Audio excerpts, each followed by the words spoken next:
Radio Universidad de Chile presenta Debate Social, un programa de conversación, entrevistas y debate sobre la realidad nacional y el mundo social. Conduce Luis Mesina. Debate Social en el 102.5 de la banda de frecuencia modulada. La guerra continúa. El domingo 20 de octubre de 2019, Piñera señaló a todo el país: estamos en guerra contra un enemigo poderoso e implacable. Dicha frase fue muy cuestionada por la oposición e incluso por miembros de su propio sector.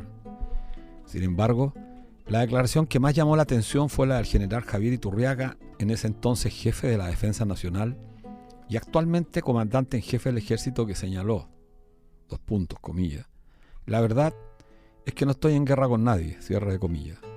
Esa frase quizás impidió que Piñera multiplicara la represión contra el pueblo desarmado en octubre de ese año.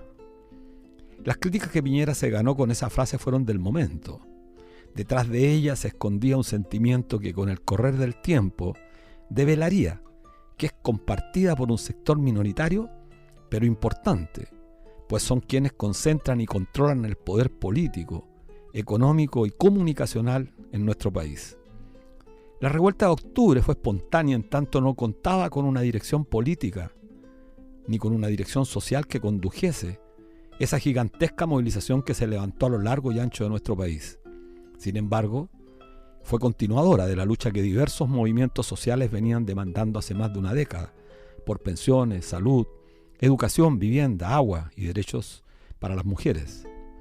Piñera en parte tenía razón, pues mientras los trabajadores chilenos quieren vivir en paz, los empresarios que él representa hacen la guerra sin cuartel en todos los frentes y todos los días, en las AFP, en las ISAPRES, en las farmacias, en los bancos, en las clínicas, en el retail, en los supermercados, en la industria forestal y en la industria marítima.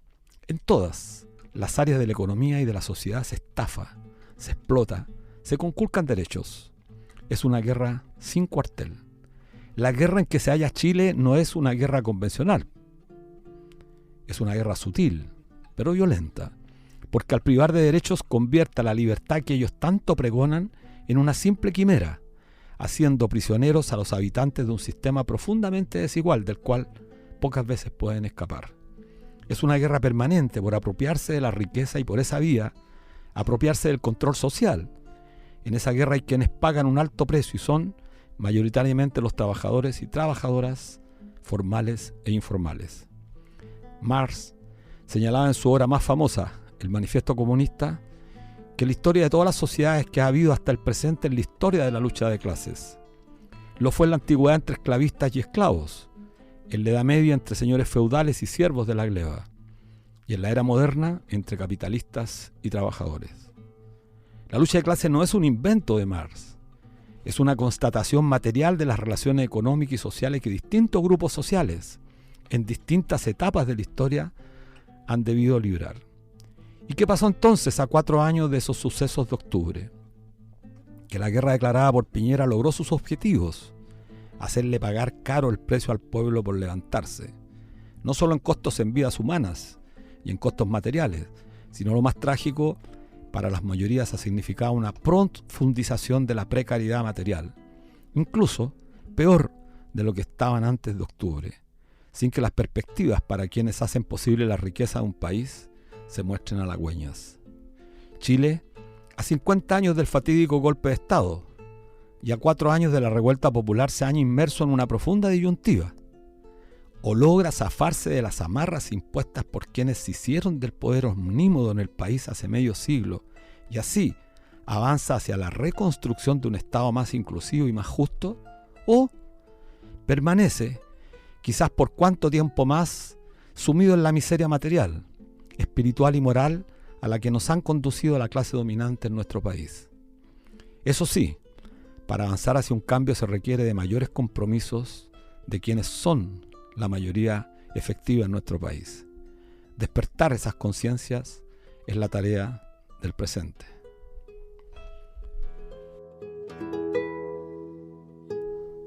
Hola amigos, amigas, ¿cómo están? Como todos los días viernes en un nuevo programa de debate social a través del 102.5 del dial FM de Radio Universidad de Chile, la radio que piensa, y en su señal online y por streaming a través de las redes de Canal Punto Social. Síguenos en Twitter, Facebook, Instagram, TikTok y en YouTube y Spotify. Suscríbete para que te lleguen las notificaciones y puedas ver debate social a la hora que tú estimes. Saludamos a quienes hacen posible esta transmisión.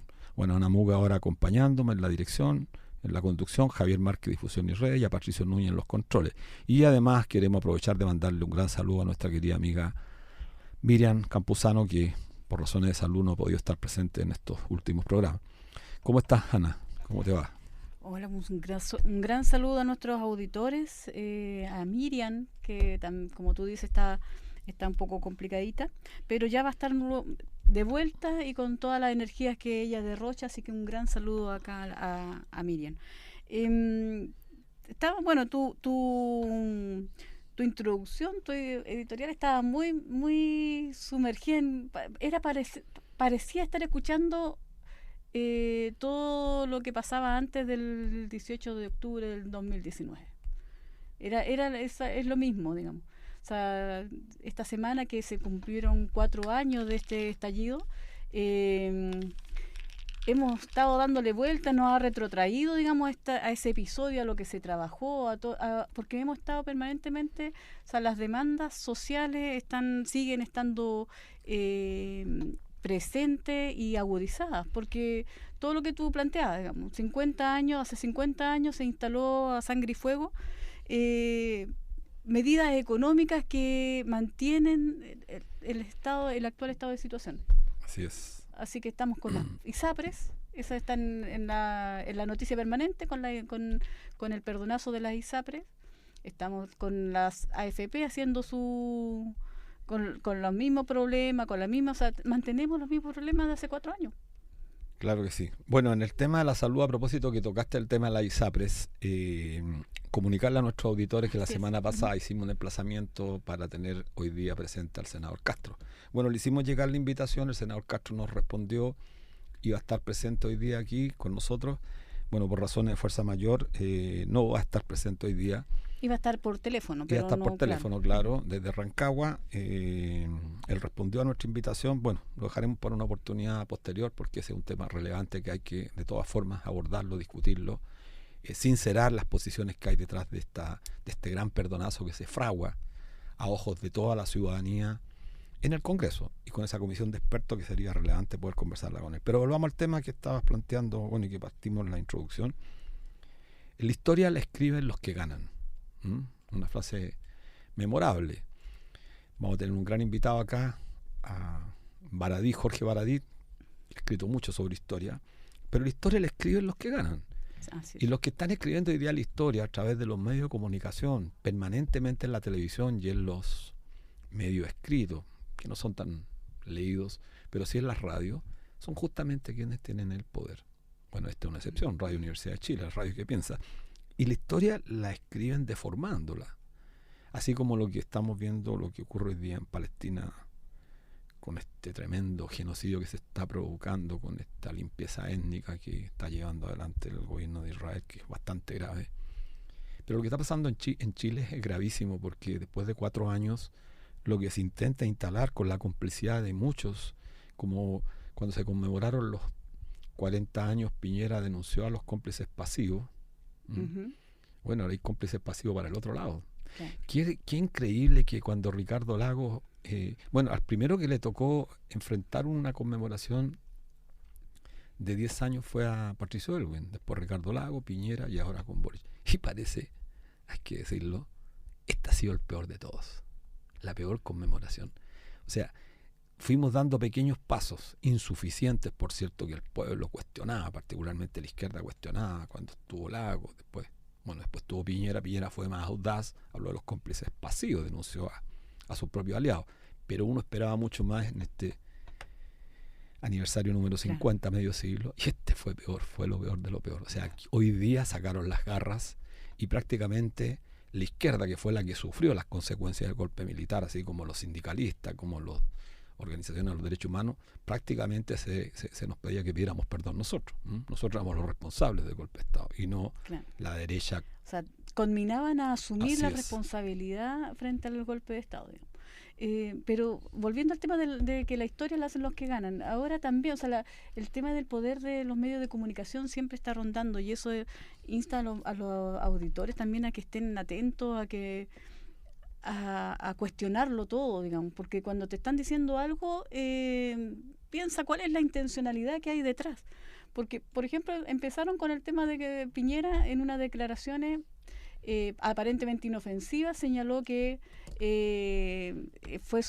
lo que estuvo durante el estallido fue un intento de golpe de Estado, ¿ya? Y después lo empiezan a secundar otros, ¿ya? El Rodrigo Delgado, el exministro, también apareció diciendo más o menos lo mismo, digamos, que hubo intento durante el estallido, un intento de golpe de Estado de ciertas características, ¿ya? Y así es como van armando, van generando un relato que se acomoda a los intereses de algunos, de los poderosos.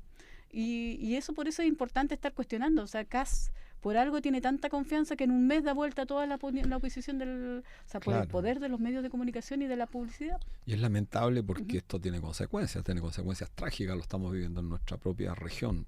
El triunfo de la derecha en Ecuador, la probable llegada de Milei en Argentina este fin de semana, este domingo augura un panorama que es bastante trágico. O sea, los pueblos se levantaron en demanda de derechos sociales, particularmente, también de derechos políticos, por supuesto. En el caso chileno incorporó a toda la batería de demandas sociales el tema de la constitución política, y sin embargo estamos apreciando un retroceso brutal. En la mañana conversaba con un amigo y compartíamos este análisis de que después de la Segunda Guerra Mundial del año 45 hubieron 30 años, quizás 30 años podríamos calificarlo como los mejores 30 años en el sistema capitalista, si pudiéramos decir algo, hasta el 75 más o menos. Después vino un reflujo de 20 años más o menos, donde, América se tiñó de sangre con las dictaduras, pero también vino un retroceso muy grande. Asumió la figura de Reagan con Thatcher, que vinieron a desmoronar todo. El año 90 cae el muro, pero junto con el muro caen todos los paradigmas.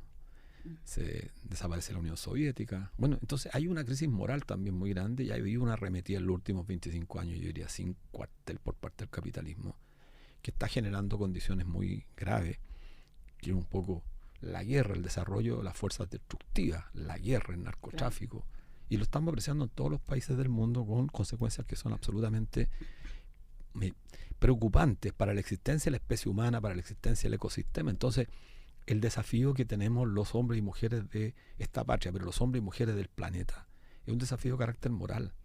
Porque si hay niños, que hoy día se están masacrando en Palestina, si hay niños, tenemos la obligación nosotros, los adultos, de luchar porque el mundo que viene pronto sea un mundo donde ellos puedan vivir, y no un mundo donde la subsistencia sea la única posibilidad que tengan los seres humanos. Entonces es gravísimo.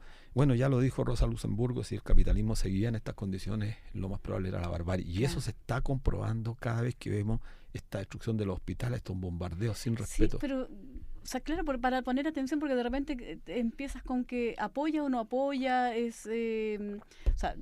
decididamente, digamos, lo que está pasando ahí, hay que estar del lado del pueblo palestino que está sufriendo y que está ahí. No se puede servir a dos señores, a dos dioses. Sí. No se puede estar con Palestina y hay que tomar partido.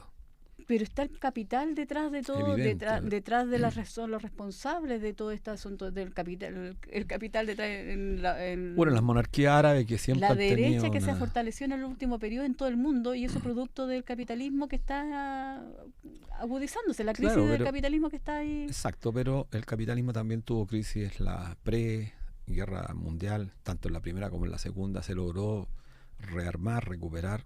Desarrolló en un momento histórico la fuerza productiva, pero la izquierda también fue creciendo, y la izquierda tuvo una postura. De hecho, la socialdemocracia de los años 40, 50 no tiene nada que ver con la socialdemocracia de hoy día. A lo menos la socialdemocracia de esos tiempos planteaba la lucha por el socialismo de manera lineal, de manera etapista, pero hoy día, los socialismos más revolucionarios hoy día están prácticamente cooptados, buscando ya ni siquiera reformas del sistema capitalista, sino que más bien hacerlo un Pero poquito más sutil. Pero su Luis, una dominación. pregunta, así como, ¿cuánta responsabilidad le cabe a la izquierda la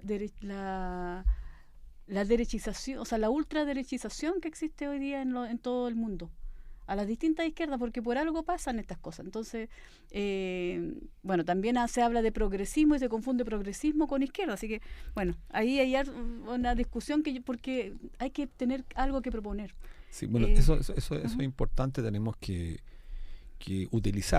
usar responsablemente estos espacios para polemizar, para debatir, para entregar opinión crítica. Creo que ese es el desafío de nuestro programa de debate social, y por eso nuestros invitados se caracterizan por ser personas cuyo discurso tiene una postura crítica al orden establecido, y creo que eso es lo que tenemos que hacer desde nuestros pequeños espacios, seguir insistiendo en mantener un pensamiento autónomo, independiente del poder dominante, de forma tal que la ciudadanía tenga al menos esperanza, puede escuchar voces críticas, voces distintas, voces disonantes, porque lo más grave para la democracia es justamente que se pretenda homogeneizar un solo discurso, que es lo que ha pretendido la derecha y que desgraciada y lamentablemente ha ido logrando.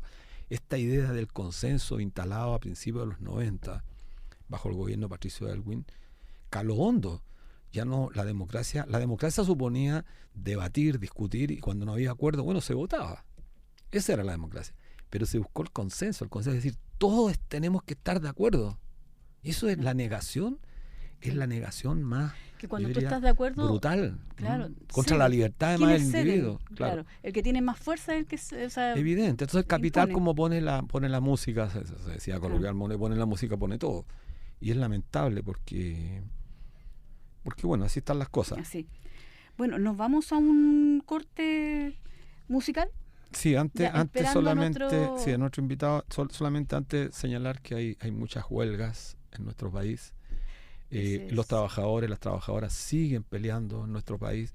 Si hay huelgas, para quienes nos escuchan, si hay huelgas es porque hay crisis. Las huelgas jamás, nunca en la historia, los trabajadores las han hecho porque les gusten las huelgas. A ningún trabajador le gustan las huelgas. Pero hay que hacer las huelgas porque la intransigencia, los patrones, no deja otro camino. En condiciones absolutamente adversas en el caso chileno, porque son negociaciones por empresas. Chile tiene una legislación que absolutamente, yo diría, demencial para los intereses de los trabajadores. Pero además tenemos que recordarle a nuestro auditorio, y creo que vamos a tener que hacer un programa especial, todo lo que tenemos en materia de derechos, todo, ha sido conquistado por la lucha de los trabajadores, de los sindicatos. Tenemos jornada laboral, tenemos feriado, tenemos protección a la maternidad, tenemos derechos. Bueno, en fin, una cantidad impresionante. Todo ha sido logrado por la lucha de los trabajadores organizados. Lo que no se ha perdido durante estos 50 años. Claro, a pesar de todas las derrotas que nos han... todas las derrotas que ocurrieron desde el golpe militar en adelante. Así que vamos al corte con... Sí, con Plata Tatá. Estamos de vuelta en nuestro programa Debate Social, que se puede escuchar en el 102.5 del dial FM, pero también en las redes, en todas nuestras plataformas de Punto Social. Como delante lo planteó Luis, estamos en Spotify, se pueden volver a ver en YouTube, se puede ver en Facebook, así que hay distintas formas de volver a ver nuestras entrevistas y los invitamos a suscribirse en las plataformas. Estamos con un invitado, nos conocemos hace rato, hemos saludado así como de lejos. Jorge Baradit Morales, escritor, diseñador gráfico y político independiente, conocido también por los programas históricos en televisión y por la saga Historia Secreta de Chile. Éxito de superventas en las librerías oficiales y también en las ventas, lo hemos visto en las ventas de cuneta. Estamos mucho. Regados por el país en las ventas. En el año 2021 fue electo convencional constituyente y estuvo junto a otros 154, que luego bajaron a 153 convencionales, elaborando durante un año una propuesta de nueva constitución, la que fue rechazada el 4 de septiembre pasado. Dejamos el dedo ahí en la llaga, digamos, para empezar esta esta conversación. ¿Cómo está? Bienvenido, Sí, bienvenido, Jorge, a nuestro programa. No, muchas gracias a ustedes por invitarme, siempre feliz. Bueno, me faltó nombrar un montón de tus libros, que son es un listado gigante, así que no hay problema. Pero lo podemos ir Sí, conversando. la historia secreta de Chile, que ha sido tremendamente un aporte para poder entusiasmar a la gente. ¿Qué se siente cuando es, esta pregunta me parece importante, qué siente un escritor cuando es la venta pirata de sus obras, de sus libros en las calles? Cuando eso pasa significa que hay mucho interés por leer tu libro. Cuando eso pasa significa que mucha gente no está pudiendo alcanzar, ¿no? el valor para comprar un libro. Y significa que de alguna manera esas bibliotecas populares o esos rankings populares que se arman están considerando tu trabajo, sin duda. Qué bueno, sí, qué mucha bueno. gente, a muchos escritores, digamos, le molesta que se piratee, digamos, porque A igual mí es en una realidad, merma, ¿no? Claro, a mí en realidad no me molesta que una persona acceda a un libro pirata. Lo que me molesta es que desgraciadamente en Chile el que está detrás de la industria del libro pirata es un capitalista salvaje atroz. O sea, esos tipos financian... Hay alguien que está ganando, no el que está vendiendo. O sea, no gana el escritor, no gana el editor, no gana el diseñador gráfico, no gana el ilustrador, no gana nadie en la cadena, solo una persona que financia sus viajes al Caribe con el trabajo de otros. Y no me refiero solamente al escritor, sino a toda la cadena de trabajadores que hay detrás. Eso sí me molesta mucho. Claro. Bueno, entrando en materia, Jorge, una variante de la saga, La historia secreta de Chile, es El lado oscuro. Sí. Historia secreta de Chile, el libro que recientemente publicaste, que relata los periodos más oscuros desde los orígenes de la República hasta el actuar de la DINA en dictadura, hechos históricos ocultos y que en el contexto de los 50 años adquieren una relevancia importante. Cuéntanos un poco, háblanos un poco de esta premisa, que yo creo que es importante, porque Jorge, al igual que muchos destacados personajes, así que podemos usar el concepto, para bien y para mal, la gente tiene que aprender a cuestionar a los personajes públicos. Pero Jorge también ha estado prácticamente invisibilizado. Hace casi 2 años que no lo vemos en la televisión, no lo escuchamos en la radio. Sí. Y claro, como otros tantos, pagaron el precio grande de lo que ha sido la contraofensiva de la derecha en este país. Cuéntanos un poco cómo está y este texto. Y sobre este libro. Sí. Yo creo que este libro, El lado oscuro, resume un poco cuál es la tesis detrás de la historia secreta de Chile. Que lo que dice es que hay un relato oficial que glorifica las clases de la élite en las listas de grandes próceres de la patria. Son apellidos con los que no nos encontramos en nuestras escuelas públicas, ¿no? No hay, como dicen los prisioneros, ni González ni Tapia. Y ese relato, que es el que nos enseñan en el colegio, que sirve para hacerte sentir feliz de ser chileno, porque eventualmente tienes que matar a un peruano o un argentino, entonces ese fanatismo tiene que ser... Es una forma de adoctrinamiento con unos cuentos de hadas bien chistosos, bien ridículos en algunos casos, que está bien para los niños. Yo estoy feliz que a un niño de 6, 7 años se le cuenten cuentos de naves espaciales, cuentos de dragones y también esos cuentitos de historia de Chile. Pero cuando uno ya tiene 15, cuando uno ya tiene 20, cuando uno tiene 30 años, no puede seguir viviendo de esos cuentos de hadas. Y tiene que hacer lo mismo que hace un adolescente, que es empezar a ver, por ejemplo, a su familia como es. Los papás no son dioses, son seres humanos, cometen errores, y hay también historias oscuras en la familia, que es importante saber para saber dónde estáis parados. La premisa detrás de Historia Secreta de Chile yo creo que está adelantada por la cultura y por la sabiduría popular. Chile es un fundo, y lo único que hacemos nosotros es dar antecedentes históricos de cómo ese fundo opera. Hay una casa patronal que es el fundo, el resto somos personas que trabajamos para esos patrones y que nos castigan, pues si no hacemos lo que ellos nos dicen cómo tenemos que votar, tienen capataces que vienen del mismo pueblo oprimido para que te opriman a ti, que son pagados, lo dejan entrar a la casa a veces, le regalan cosas a los hijos. Esa estructura feudal es la que opera en Chile desde nuestra independencia, incluido el proceso independentista, y todavía falta, ¿no? Cuando nos bromeaban, cuando nos atacaban de querer refundar Chile, uno podría perfectamente decir que Chile como república ni siquiera ha sido fundado, ¿no? Y nosotros aspiramos a que exista conciencia de aquello, que la gran mayoría del país aún no vive en Chile. Mira, como adelanto a nuestros auditores, Cuéntanos algunos, ¿cuáles son los más, así, Mira, hay algún relatito que sea hay algunos entretenido? bien raros que a la gente no le puede costar incluso creer, ¿no? Que es que, por ejemplo, se supone que la historia de nuestra independencia es liberarnos del Imperio Español. Así es. Para Eso es lo que convertirnos nos en dijeron república. siempre, claro. Y eso es lo que nos dijeron, porque queríamos un país de gente libre, para que buscara su propio destino. Y, por ejemplo, le cuesta creer que una vez que se empezó a consolidar la independencia de España, lo primero que hace José de San Martín, uno de los dos grandes próceres con Bolívar, fue mandar 2 embajadores a Europa a buscar a un monarca inglés para que se apropiara o para que gobernara América Latina, ¿no? Que en realidad él consideraba que la democracia y la república no eran unos buenos sistemas para nosotros los americanos y que lo que debíamos tener era una monarquía, ¿no? Y que incluso mandó buscar descendientes de los linajes incas, de Atahualpa, ¿no? De Huáscar, para que también se integraran como una forma, retomando esta idea del Tahuantinsuyo, ¿no? que abarcaba desde Colombia, por Argentina, Perú, Bolivia, Chile, como una gran extensión que él quería recuperar para construir esta monarquía que gobernaría América Latina, ¿no? El gran líder de la libertad era un monarquista al final, ¿no? Pero fíjate tú que el que más me gusta a mí, el que más me interesaría que se divulgara, es el capítulo sobre Diego Portales. Diego Portales en realidad el carajo que da inicio a todo lo que nos está pasando. Él De allá se remonta. Claro, si hay una pregunta que hacerse, ¿no? Como decía Vargas Llosa en su libro, ¿cuándo se jodió el Perú? La pregunta de cuándo se jodió Chile, la verdad es que es en el momento en que Diego Portales y los oligarcas chilenos toman el control del país después de la independencia, ¿no? En corto, la independencia de Chile fue liderada por jóvenes patriotas revolucionarios que querían cambiar el modelo e intentar un modelo nuevo que no existía en casi ningún lugar del mundo, que se llamaba República Democrática. Salvo en Estados Unidos y un intento en Francia, pero en el mundo todavía gobernaban las monarquías.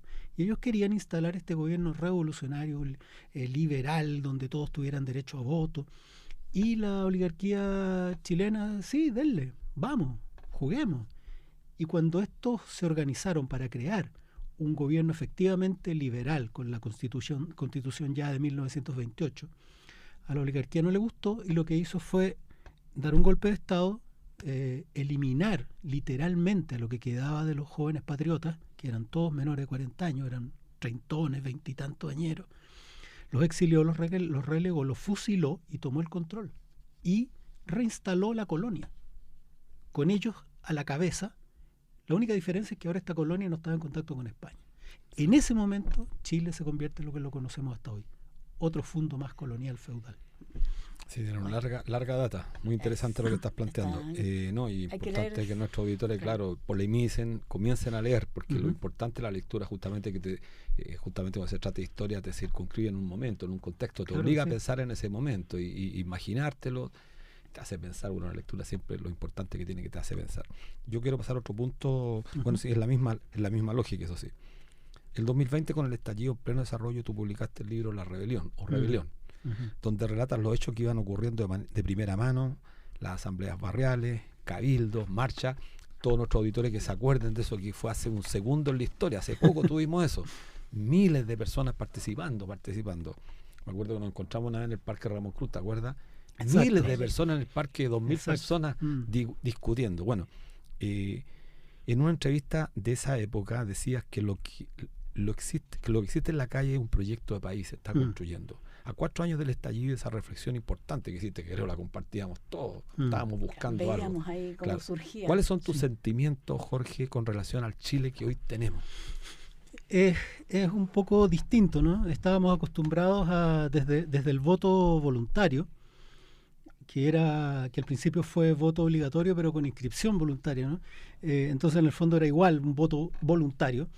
Chile había estado trabajando solamente con los interesados en política, es decir, las personas que se autoconvocaban a ir a votar porque tenían una idea de política. Y en general los partidos de izquierda trabajamos con ese material, con las personas que estaban interesadas en política, y un poco una discusión y una crítica que se hace, que ya es un lugar común, ¿no? Que abandonamos a eso que hoy día llamamos voto obligatorio, el voto obligatorio. Y claro, en ese momento trabajábamos con las asambleas, con los cabildos, con las charlas, con las reuniones de Los mismos, gente interesada en política, no los que estaban fuera de esa valla. Y lo que ocurrió fue un problema de diseño, un error de diseño grave, que no aparece tanto en las discusiones, que me llama mucho la atención, que es que los convencionales y las ideas para escribir en la Constitución, porque todos los aspirantes a convencionales teníamos que presentar un programa, ideas de qué es lo que, para que la gente eligiera. Los eligieron con voto voluntario, ¿no? Es decir, fuimos convocados por voto voluntario, por el universo del voto interesado en política, y luego fuimos evaluados por un universo completamente diferente, por un universo de los que no estaban interesados en política y que tenían otras pulsiones. Nosotros, entonces, cuando nos dicen que en la convención nos arrancamos con los tarros, que escribimos lo que quisimos, no, nosotros escribimos aquellos para lo cual fuimos mandatados. Yo tenía puntos que quería incluir en la Constitución por los cuales fui electo. Y todos los que estaban en la convención llevaron a la Constitución, al proyecto, aquello por lo que habían sido electos. Nunca nos arrancamos con los tarros. Lo que produjimos fue eso. ¿Cuál fue el problema? Que después fue evaluado por un público completamente diferente. Que no te había dado mandato. Que no había dado mandato. Entonces, y con respecto al estallido mismo, yo creo que también ahí tuvimos un error de lectura. Cuando vino el estallido, como bien dijo alguien por ahí, era un estallido sin voz, era un grito. Esa primera noche del 18 de octubre no habían pancartas. Había una dirección, claro. Sabíamos que había una emoción, fue un estallido emocional, no ideológico. Y al día siguiente comienzan a aparecer las voces, las palabras, lo que cada uno quería más o menos, ¿no? Y se empieza a constituir algo. Pero ahí lo que ganó fue esa preparación social que tiene la izquierda para ponerse a la cabeza de los movimientos, que es parte de su mecánica, ¿no? Claro. Tenemos que tomar la vanguardia. Claro.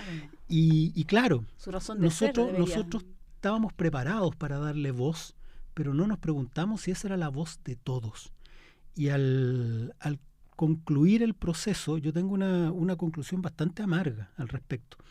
Yo creo que, hablando en general, no las personas que tenían discurso político, que eran capaces de pararse frente a una cámara y decir lo que querían, ¿no?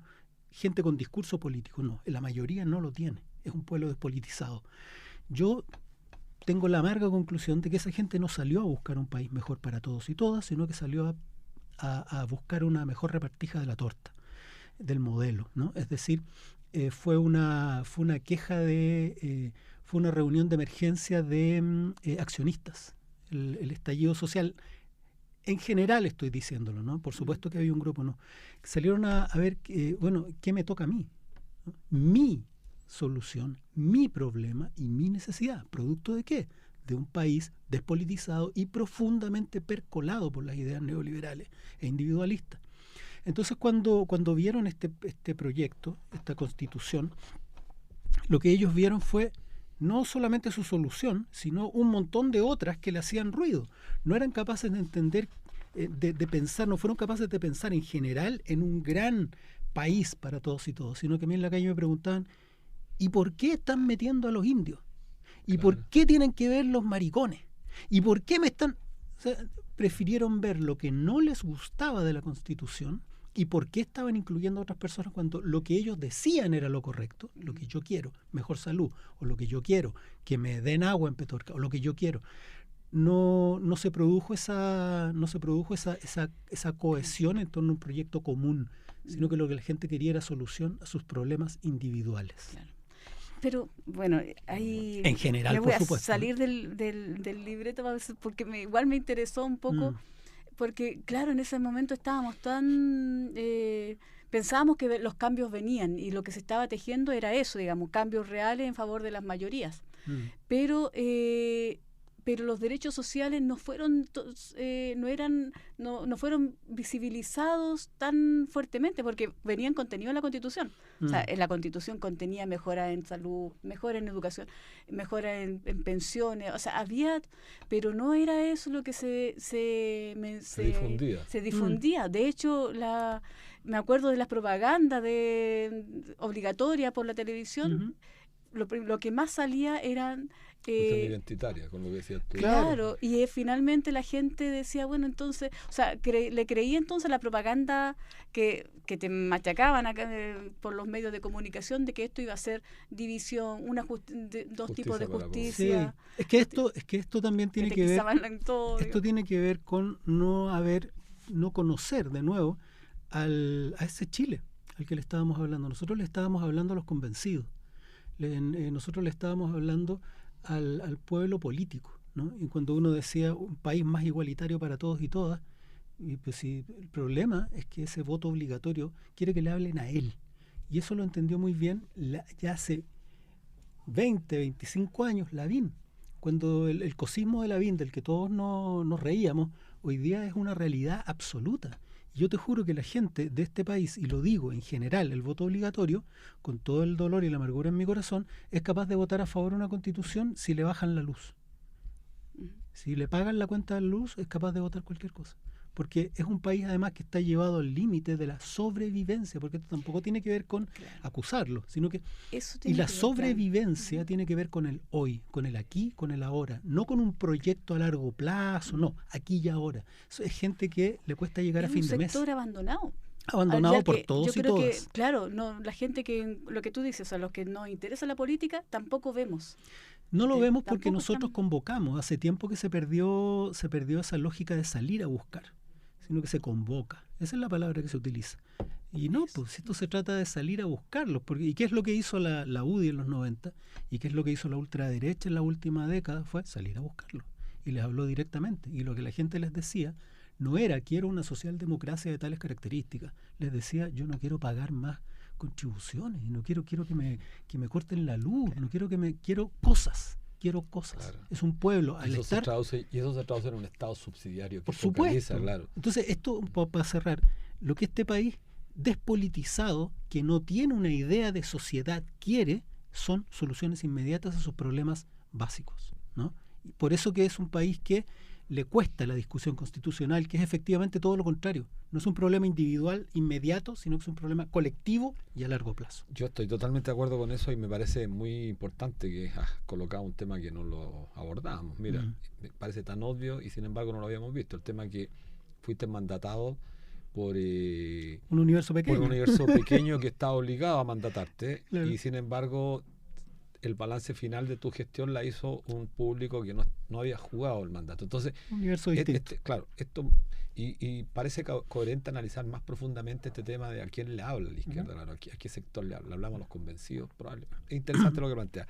Y sobre lo mismo, a mí me parece relevante y coherente lo que planteas, porque eso entonces da fuerza a propósito de la inmediatez que quiere la ciudadanía, de que las cuestiones, lo que decía Ana, las cuestiones centrales son las que no están puestas en el centro del problema. Por ejemplo, la salud. Por supuesto. Que esa es inmediata. Sí, las pensiones son cosas inmediatas. Y eso la gente la siente y está dispuesta quizás, como bien decías tú, a jugar un poco un rol más activo. Bueno, más que claro, entonces que la izquierda debería tener en cuenta eso y jugarse por esas cosas y no... También me hace mucho sentido por las propuestas de largo plazo, que son más abstractas. Termina también siendo como una forma de nivelar un poco los derechos, o sea, el interés de la gente, porque esas mayorías que tú dices que están desesperadas, viven para la sobrevivencia, con salarios, si el 50% de la población asalariada gana menos de 500.000 pesos, menos hacia abajo, ¿no? Viven para poder comer, vivir, sobrevivir, trabajar. Entonces, si tú mejoras las condiciones de vida de este sector para liberarlo, para que le quede un poco de tiempo y ganas de participar, de mejorar la educación. Para el fascismo no hay mejor medio ambiente que el de la sobrevivencia. Claro.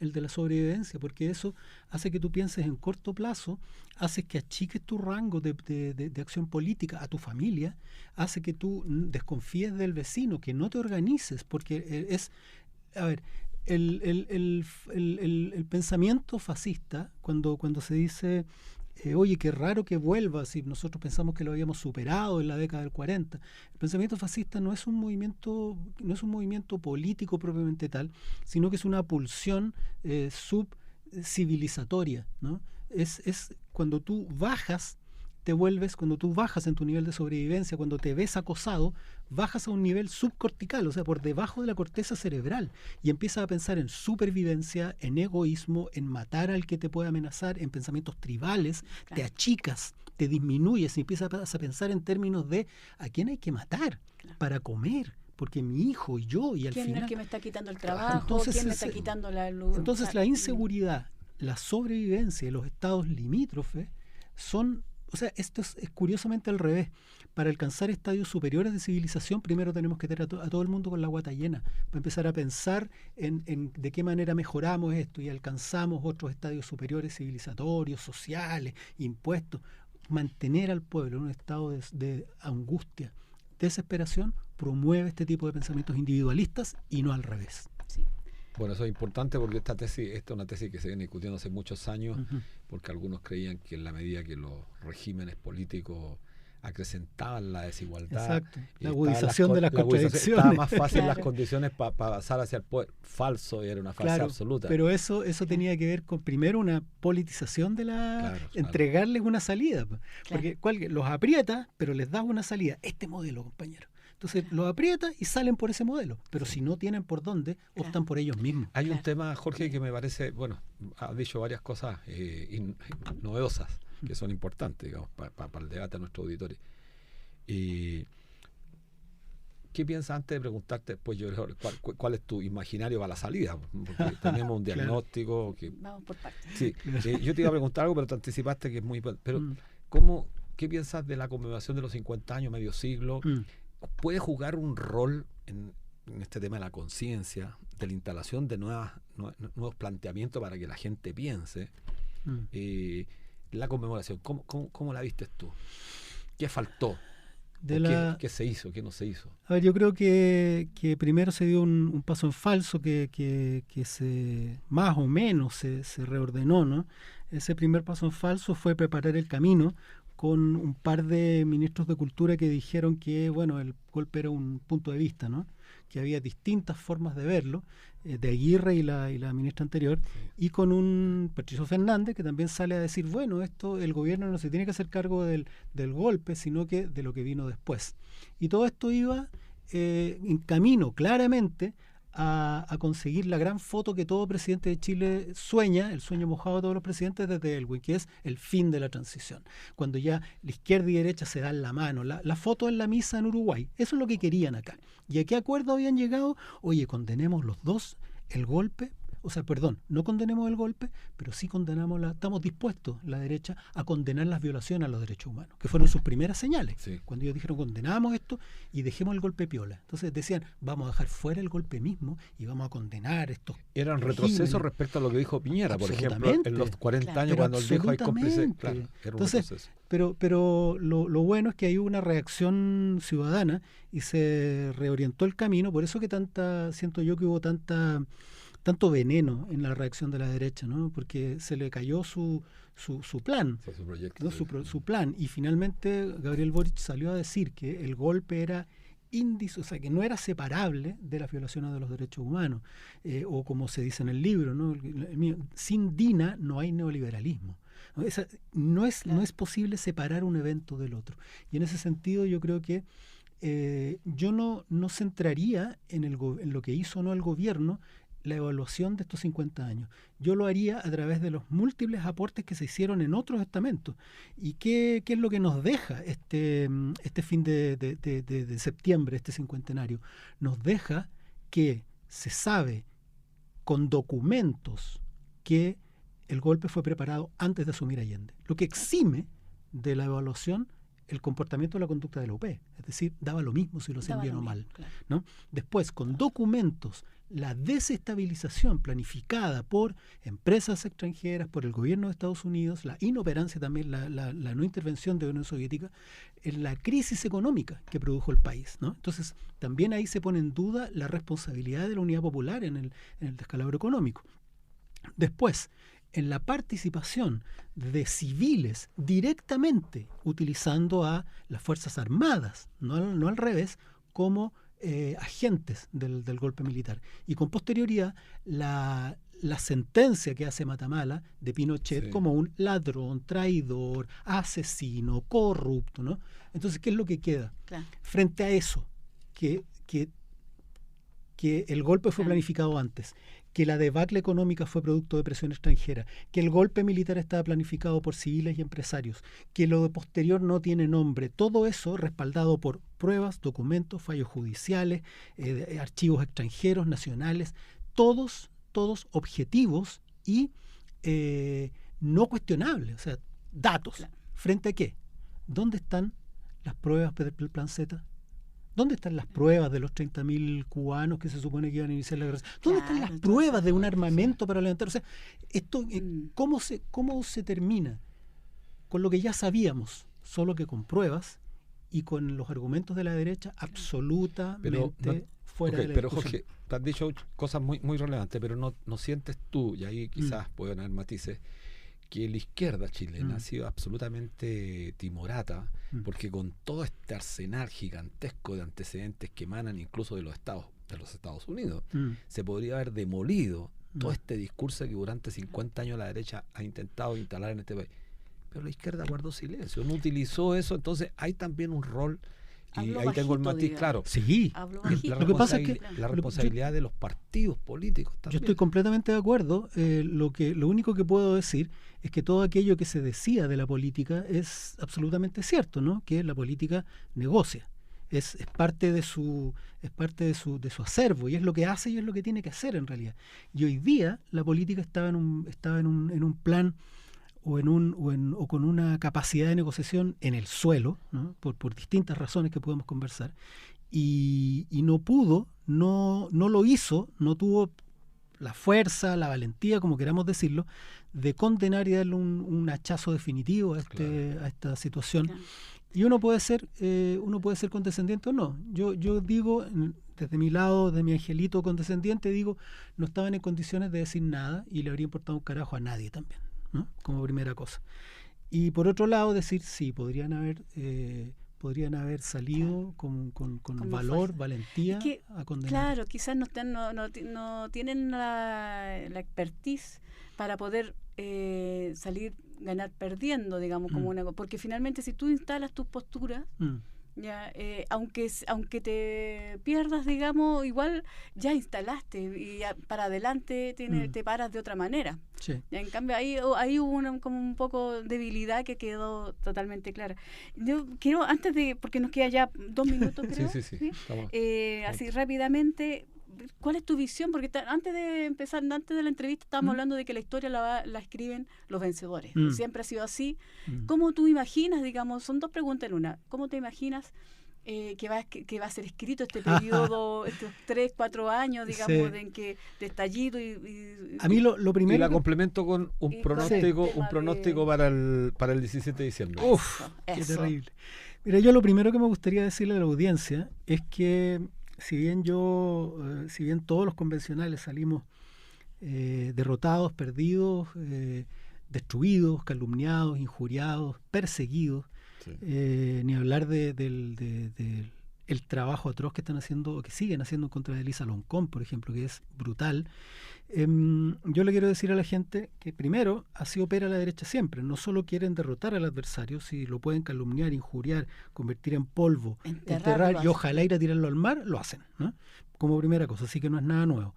Lo segundo, no guárdense el dolor en el corazón, porque los trabajadores, y ojo con esto que voy a decir, siempre perdemos. Lo que no quita que eventualmente logremos triunfos.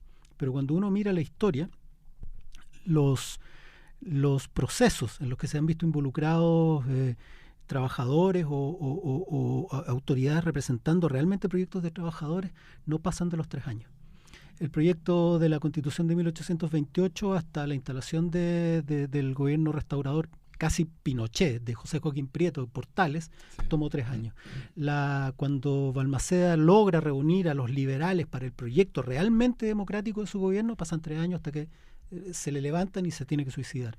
Los 3 años de la Unidad Popular, los 3 años, desgraciadamente, después de la muerte de Pedro Aguirre. Sobre los 3 años Pedro Aguirre Cerda dura 3 años.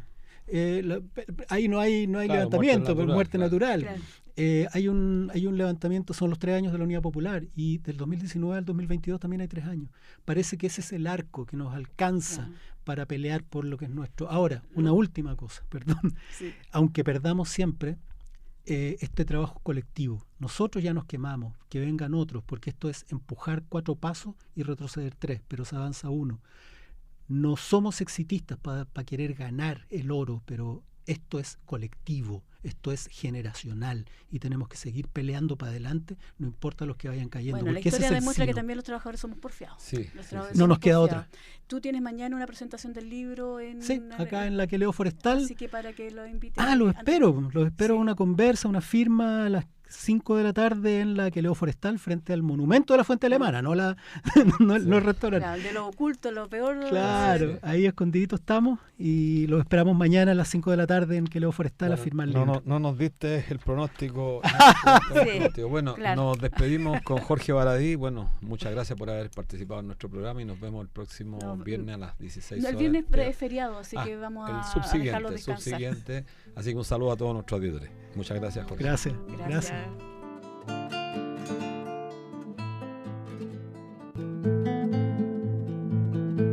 Radio Universidad de Chile presentó Debate Social, un programa de conversación, entrevistas y debate sobre la realidad nacional y el mundo social.